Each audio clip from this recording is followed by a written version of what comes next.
Assalamu alaikum dear students. Our today's topic is transportation in plants and animals part 4 class 7. In the last session we were reading about transpiration and its importance. Transpiration, as I have told you, that it is the process of loss of water in a vapor form from the leaves in plants. Its importance, I told you, it results in transport of water and minerals from soil to leaves. It produces a cooling effect which helps in preventing hot sunlight from damaging the delicate cells of the plant. As you all know, the evaporation causes cooling. Now, I will show you one activity which is in your textbook on page number 144. Let's see the picture first. This is a tree A B. ये A ये B. यहाँ पे जो है ये bark का, यहाँ पे बार्क, ये जो अंदर से है ये वुड है. ये जो हमारा फ्लोएम होता है ये बार्क में होता है. फ्लोएम क्या ट्रांसपोर्ट करता है? Food from the leaves to the parts of the other parts of the plant. Xylem, it transport water and minerals from the roots to other parts of the plant. अब यहाँ पे क्या किया गया है? जो जाइलम है, ये दिखा, ये जाइलम है, यहाँ पे बार्क फ्लोएम है. अब यहाँ पे जो ये है बार्क, ये काट दिया है. It has been cut. ये काट दिया है किसी चाकू से या किसी से. अब यहाँ पे जाइलम दिख रहा है, यहाँ पे जाइलम दिख रहा है आपको, वुड में जाइलम दिख रहा है. अब थोड़ी देर के अब ऐसे रखेंगे आप, आफ्टर सम डेज आप ये जब चेक करेंगे तो आप देखेंगे ये जो पेड़ है इसका जो ये एरिया है, इट हैज़ बीन स्वोल्न. ये स्वोल्न ट्रंक हो गया, यहाँ पे फूल गया है, इसको स्वेलिंग हुई है यहाँ पे. ये देखिए, आप ये चेक कीजिए, यहाँ पे फ्लैट है, ये यहाँ पे ये इट हैज़ गॉट स्वोल्न, ये फूल गया है. ये इसकी वजह क्या है? इसकी वजह ये है कि जब फूड मैन्युफैक्चर हो रहा था इन लीव्स, अब ये ट्रांसपोर्ट हो रहा है to other parts of plant. अब ट्रांसपोर्टेशन के लिए, for the transportation of food materials we need phloem. The plant needs phloem. Plant में फ्लोएम होना चाहिए. अब जब हमने ये फ्लोएम ही यहाँ पे कट कर दिया तो ये ट्रांसपोर्ट कैसे हो जाएगा? तो ये सारा यहाँ पे जमा हो गया, ये स्वोलन अप हो गया. अब जो ये एरिया है, जो ये एरिया, यहाँ पे फूड नहीं पहुँचा, यहाँ पे फूड नहीं पहुँचा, तो इसकी फर्दर ग्रोथ नहीं होगी. तो ऐसा ही रहेगा, इसकी फर्दर ग्रोथ नहीं होगी. पानी तो चढ़ेगा यहाँ से, मगर फूड मटेरियल्स यहाँ पे नहीं पहुँचेंगे, यहीं तक पहुँचेंगे. इसलिए ये स्वेलअप हो गया, और यहाँ पे इसकी अब फर्दर ग्रोथ नहीं होगी. ये एक्टिविटी इसलिए दिखानी थी आपको. ये आप भी कर सकते हो घर में. कोई पेड़ ला सकते हो बाई ब्लेड या किसी चाकू से ये काट सकते हो. तो फिर आप आफ्टर सम डेज ये आप खुद चेक कर सकते हो कि वहाँ पे स्वेल अप हो गया है. दैट मीन्स जो फूड मटेरियल है वो यहीं तक आ रहा है, यहाँ पे जमा हो रहा है, यहाँ पे फर्दर यहाँ नहीं जा रहा है. अब हमारा जो नेक्स्ट टॉपिक है, that's transportation in animals. Transportation in animals में ट्रांसपोर्ट कैसे होता है? इसमें फर्स्ट है दैट्स सर्कुलेटरी सिस्टम.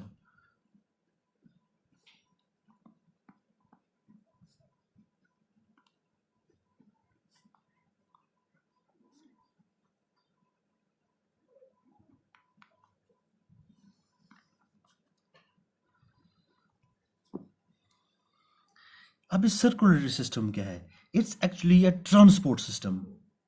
जैसे प्लांट्स में ट्रांसपोर्ट सिस्टम था जाइलम एंड फ्लोएम, हम में जो है दैट इज सर्कुलेटरी सिस्टम. जो ट्रांसपोर्ट मटेरियल है, जो ट्रांसपोर्टिंग सिस्टम है in animals, that is this circulating system. ये क्या करता है? It transports substances throughout our body with the help of blood. जो हमारा ब्लड है, सर्कुलेटरी सिस्टम जो है ये एक ट्रांसपोर्ट सिस्टम है हमारी बॉडी में. ये ट्रांसपोर्ट करता है, क्या करता है? सब्सटेंसेस जो फूड है या वाटर है, कहाँ से? विद द हेल्प ऑफ, किससे करता है? किसकी हेल्प से? ब्लड की हेल्प से, जो हमारा खून होता है उसकी हेल्प से ये ट्रांसपोर्ट करता है जो मटेरियल्स, वाटर है या वहाँ पे वेस्ट मटेरियल बनता है, उसको ट्रांसपोर्ट एक जगह से दूसरी जगह करता है with the help of blood. हम लिख सकते हैं इसकी definition, it is a transport system, it's a transport system moving substances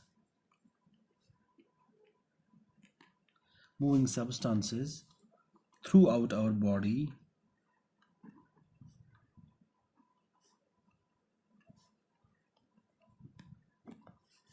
with the help of blood. क्योंकि ब्लड ही वो फ्लूइड है जो हर जगह प्रेजेंट है, कहीं पे आप काट दोगे वहां पे खून आएगा। Is a transport system moving substances through our body with the help of blood. अब जो ह्यूमन एडल्ट है, एन एडल्ट ह्यूमन, जो एडल्ट ह्यूमन है उसमें कितना ब्लड होता है? उस पर मोस्टली होता है 5.5 लीटर्स, 5.5 लीटर्स ऑफ ब्लड। एक एडल्ट ह्यूमन बीइंग में 5.5 लीटर्स ऑफ ब्लड होता है। And it forms the most amazing transportation system in the body. ये सबसे बेहतरीन ट्रांसपोर्टिंग सिस्टम हमारी बॉडी का होता है। कौन सा? ब्लड। ब्लड जो होता है ये हर जगह, जैसे मैंने आपको कहा, ये हर जगह सर्कुलेट करता है, हमारी उंगलियों में, हमारे पाँव में, हमारे बाजू में, टांगों में, सिर में, हर जगह ये होता है।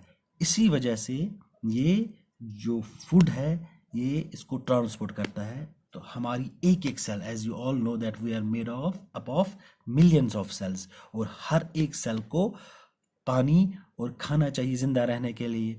तो ये ब्लड हर जगह उस खाने और पानी को पहुंचाता है। अब इसकी फंक्शंस क्या है? Functions of circular system, the circular system और the blood performance following functions of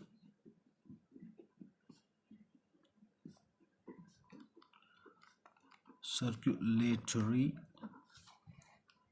system और ब्लड।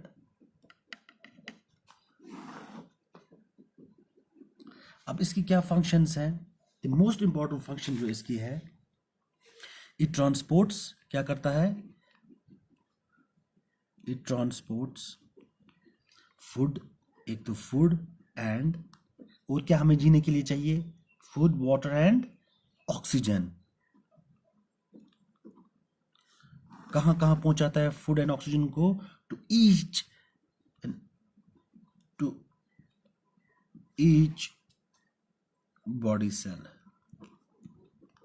हर एक बॉडी सेल तक पहुंचाता है फूड एंड ऑक्सीजन, ताकि वो सेल जिंदा रहे और अपना फंक्शन करती रहे।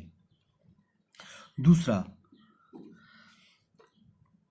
ये जो हमारी बॉडी में वेस्ट मटेरियल बनता है, जैसे carbon dioxide during the respiration, फिर कार्बन डाइऑक्साइड बनता है, ऐसे यूरिक एसिड बनता है, वो अगर हमारी बॉडी में ज़्यादा देर रहे तो दे कॉज वेरियस डिजीजेस, उससे बहुत सारे डिजीजेस हो सकती हैं। वो हमारी बॉडी के लिए जहर का काम करती हैं, जैसे कार्बन डाइऑक्साइड, यूरिक एसिड है। अब उन चीज़ों को बाहर निकालना, ये भी कौन काम करता है? जैसे कार्बन डाइऑक्साइड, उनको लंग्स तक पहुंचाना, लंग्स फिर हम एक्सेल वहाँ से करते हैं carbon dioxide.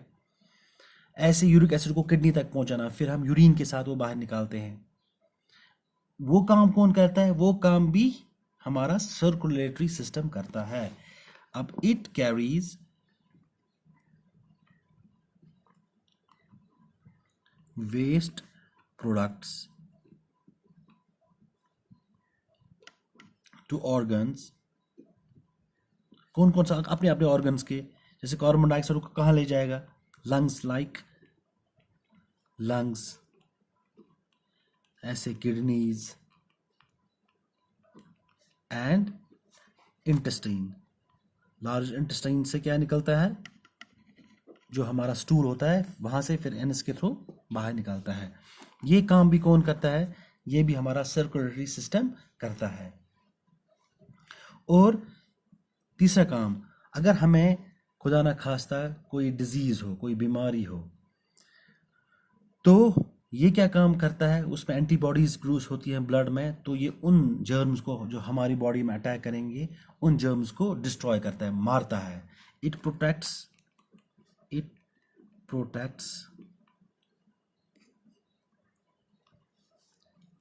the body, it protects the body against infections. कैसे? by destroying किनको डिस्ट्रॉय करता है? जर्म्स को डिस्ट्रॉय करके हमारी बॉडी को प्रोटेक्ट करता है। किनसे? द एक्सटर्नल थ्रेट, जो हमारी बॉडी में बाहर से इन्फेक्शस काजिंग ऑर्गेनिजम्स इंटर करते हैं, उनको ये डिस्ट्रॉय करता है। और ये क्या करता है, अगर खुदा न खास्ता कभी ब्लीडिंग हो, ज़्यादा ब्लीडिंग, फिर खून रुकता है ना, क्लॉट होता है ना, रुक जाता है ना, वो it helps in blood clotting, ये उसमें मदद करता है। It helps in blood clotting.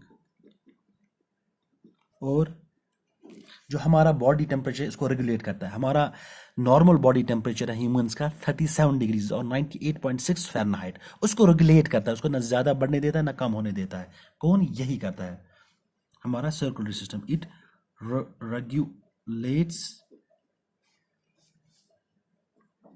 regulates the body temperature. That's all for today. Inshallah, we will be taking up its various parts of the circulatory system into